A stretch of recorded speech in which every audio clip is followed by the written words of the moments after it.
relationships have their ups and downs, but what happens when your sex life starts to disappear? What exactly is a sexless marriage? Can it be repaired? Here with surprising facts and ways to move forward, our therapist, Dr. Karyn Gordon. Come on in. How are you? Have a seat. Thank you. I'm going to start with some stats. We put a poll out on Twitter. Yes, I heard. Just to get a sense of where people are at when it comes to marriage and sex. So here are the results. We asked people how much sex they're having per week. Okay, some people said, why didn't you ask per month? Come on, that's too much pressure. 37% of people said none. 50% said 1 to 2 times a week. 9% 3 to 5 times a week. Where are you finding the time? Do you have a job? Wow. 4% said daily. 4% said daily. I want to be friends with those people. Yes. They just sound fun. And you wonder, what is their job, right? Like, what exactly are you doing that you have so much time? So much time. So much Although time. I have heard from friends, I've heard from friends before, like a friend of a friend who said her husband just expects to have sex every night. That was sort of like that's established right from the start. And her poor friend's like, I'm tired. Yes. Right? But this is what happens in a relationship. You make your own rules, you figure it out. There are some people, however, who are living in a sexless marriage and are not happy about it. So let's talk about what a sexless marriage really is. So, okay, a sexless marriage is if you're having sex less than 10 times in a year. Got it. Okay, less than 10 times, and I'm watching all the eyebrows in the room, all right, okay. Yeah. So Best Health actually says 10 to 20% of couples would fall under that category. Yeah. Okay. University of Toronto did some really interesting studies around this, got a lot of attraction. They basically found that having sex minimum 1 time a week was something to kind of aim for.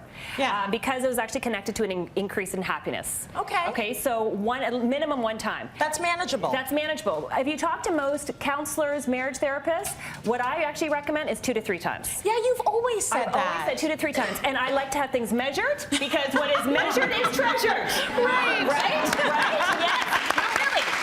We have to kind of set a target.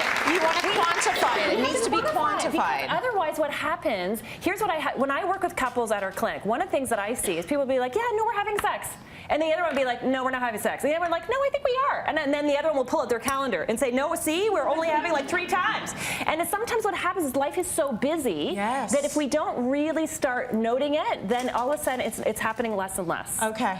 All right. So I think having some kind of target, minimum once a week is what I'd be recommending. Yeah. But 2 to 3 times would be kind of like ideal. Well, that's what I usually find. And then psychology today said sex promotes. One of the reasons why it's actually so good is sex promotes the flow of oxytocin. So that's that chemical that makes people feel really good and really kind of connects bonding. So it is a really important part of relationship. It's not the only part, but it is an important part for us to really pay attention to. And also it's more important for certain people than others. Yes, you know, like we talk about love languages. For some people, touch is their love language, and if they're not being touched, and you're not touching them, then it feels like there's a breakdown in communication. Absolutely. Right? Absolutely. So it makes sense. Let's talk about the causes as to why people may be in a sexless marriage. So usually it's gradual. When I work with couples, it usually isn't like they're having, at the beginning people have sex, like a lot of times, usually, but so it doesn't usually go from that to kind of nothing. Usually it's quite gradual. So here would be the 5 most common reasons.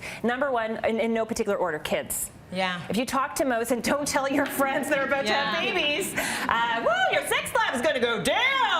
Don't tell them, okay? Because you want to make sure, you kind of keep things positive. But usually for most people actually say after you have kids, your sex life goes down. It's just harder. It's harder. Yeah, and you're tired. It's exhausted. It's tired. You're physically in a... So for sure that's the case. And also for a lot of people, they put their kids as a priority over their spouse. Okay, so you got to be careful of that. Number 2 is if you have some kind of unpleasant emotions, if you've got a lot of stress at work, if you've got some anxiety, if you've got insecurity, that's going to affect it. Time apart. A lot of people are actually working into different work schedules. They're going to bed at different times. People are traveling, so you're not even physically actually together. You've got a lack of emotional connection. If you're not really feeling connected. So for a lot of women, we've talked about this on the show before, a lot of us, we feel more sexually turned on when we have that emotional connection. And if we don't have that, then it's going to be a little bit difficult. And then you've actually got biological reasons, right? So that's where you've got like medication or there's an illness and somebody's age will actually affect that as well. So there's a lot of variables. You do have some solutions, you always do, sort of action steps that you can take. But I think I want to start by saying,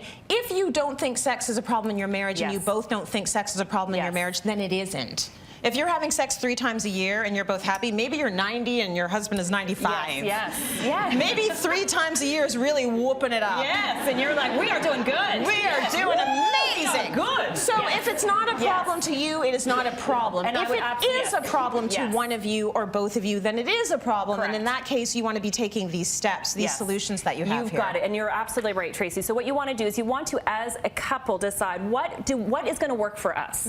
Because what works for one couple is not going to necessarily work for somebody else. Right. So I think we really have to kind of take ownership and not kind of be comparing ourselves to actually other people. Right. So these are like benchmarks, but really make sure that you as a couple are kind of making your own rules. Okay, so I think that's a really good important point. So I love being very problem focused, solution focused and solving problems. So here's what I would actually say. So number one, as a couple, if you're exactly as you're saying, you know what, one of us is actually, we want it to actually get better. And most of the times when I'm talking to couples, they will actually say, yes, we want it to get better. They might be different in terms of how often, but usually when I'm working with couples, both of them will say, yes, we do actually want it to get better. Got it. And so what you want to do is kind of figure out, okay, well then what is the problem? I've kind of identified 5 different reasons. So what is our problem? And tackle it. Kind of go full force and say, what is the solution to the issue? If the problem is kids, then who can take care of your kids? Can you send them to grandma and grandpa? They would love that. Can you actually kind of start booking like your Friday night date night? So that's like, you want to make sure that you are making your marriage a priority. It's one of the best gifts you can give to your children is to pay attention to each other. Yes. Okay, do we get that? One of the best gifts you can give to them is to ignore them. Yes. No, we see it that way, Leo and I. It's like, no, sometimes you got to get out of the room because we want to have a conversation right now. Totally. So yeah, it's a good gift to give them. One of the other, and there's lots of different solutions, but one of the other ones is the time solution. One of the biggest things is going to bed at the same time. Yeah, it's huge. It's a huge time. And one of the strategies I actually often say is that if you're going to go to, let's say one person goes to bed at 9:30 and one person goes to 11 o'clock, both go to bed at 9:30. Yeah. Enjoy each other, however that kind of defines for you. Yeah. And then the other person can actually fall asleep kind of beside you. It doesn't have to be you're both falling asleep at the same time. That's right. And that's been a really good strategy actually for a lot of people. Yeah, come to bed and then watch the hockey game afterwards. Yes. Yeah, there you go. You're back. Because we can't just drop a bomb like you're having a sexless marriage and then give you no hope. So we've got some solutions. Dr. Karyn Gordon is back with me right now with some solutions. You listed a couple. So a couple is we need to prioritize marriage, set a goal. Set a goal, right? What is measured is treasured in terms of how much sex is going to be a good fit for the two of you. Right. We talked about time solution, making sure that you're going to bed at the same time. That's huge. Really get creative with that, okay? Get creative with that. I think that's a really important one. The other problem that is popular is if you have unpleasant emotions. So if you've got stress, if you've got depression, that's where seeing a counselor can be really good. Okay. And go to somebody who has been recommended. Please do not find somebody online, okay? I think it's really? Do referral. Definitely do a referral. Okay. Absolutely. Somebody you've heard speak, watch, another friend, because there's a lot of people in this field. You want to make sure you're going to somebody who's actually really good. Oh, that's a good tip. The other one is around the lack of emotional connection.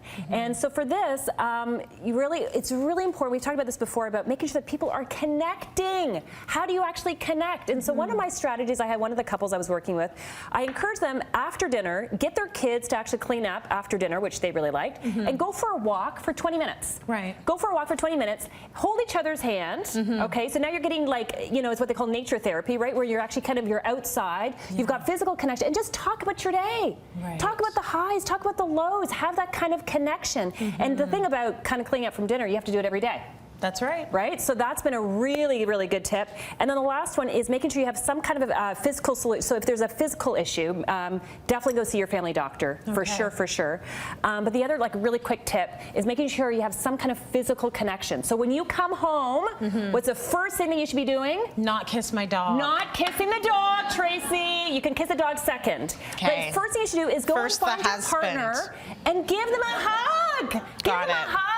We need hug because when people are having no sex, they're usually having no affection. Right. Okay, so sometimes sex feels like, woo, this feels way too out. Then just start with a little bit of affection. You come home, give them a hug and kiss, and you hunt them down. You hunt them down, and all of a sudden, yes, they're like, okay, so hunt them down. And honestly, all of a sudden, people feel like connected. It's it's one step forward. You've got to focus on progress, not perfection on this one. But then maybe my husband needs to run to the door like the dog does because he's so excited. Well, I know the dogs are always so happy. So excited. They're so happy, and they love us so much. Like, oh my God, you missed me so much. But you know what? But couples get into dances, right? Yeah. So you got to like change the dance. Yes. You got to change the dance, and you can change. We all can start changing the dance by one person. That's you know, right. I've done marriage counseling, and I've never met the spouse. Really? Yes. Because one person can change the entire dance. That's very interesting because I would think that that's not going to work. It can work incredibly effective. Okay, yes. So just one person has to be the hero. That's what we call it. Somebody's got to be the hero. Somebody has to take charge Someone on has to changing take charge. the dance. Okay, and that's what I'm saying. Come home and look and hunt down the partner and give them a hug and kiss. Okay. Yes.